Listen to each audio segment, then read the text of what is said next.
Hello mga ka-planters, mga ka-grafters. Ito guys, meron tayo ditong sayon. Bali, limang klase ito. May pink, yellow, red, at saka yung magkakaiba yung kulay niya. Ito meron tayo ditong rootstock. Ito na root rot yung isa niyang ugat, kaya tinanggal ko siya at nilagyan ko siya ng fungicide at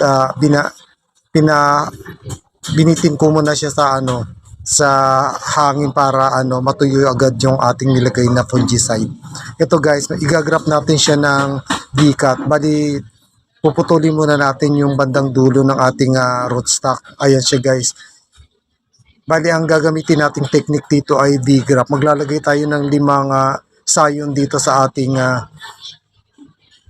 rootstock na to. Ngayon ito guys, tinakat ko siya ng ganyan. Bali, magkakat ako ng limang paglalagyan natin ng ating sayon. Ito guys, yan, lima yan.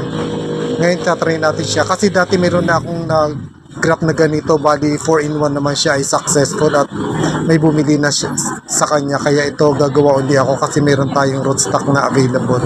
Ito guys, nilagay ko na yung pinakaunang sayon natin, yung kulay pink. Nagaling yun sa seed grow na adenium. Ito naman yung kulay red. Tapos yung yellow at saka ibang kulay nilagyan ko na rin.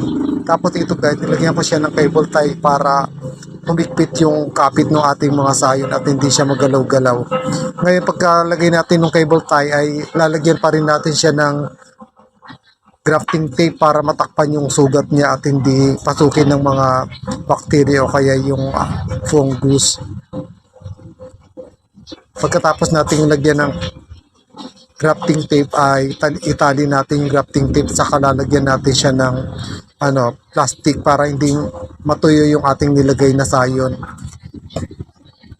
Ito guys, tanggalin muna natin yung bulaklak niya kasi malalanta din yan pag tumagal at magkaroon siya ng moist kakalat doon sa ating sayon. Ito yung lalagay natin na plastic, yung plastic ng ice. Tapos tatalian natin yung plastic para wala pumasok na bacteria o kaya yung hangin. Ayan siya guys. Ito yung ating nagawang 5-in-1 na adenium. Thank you for watching.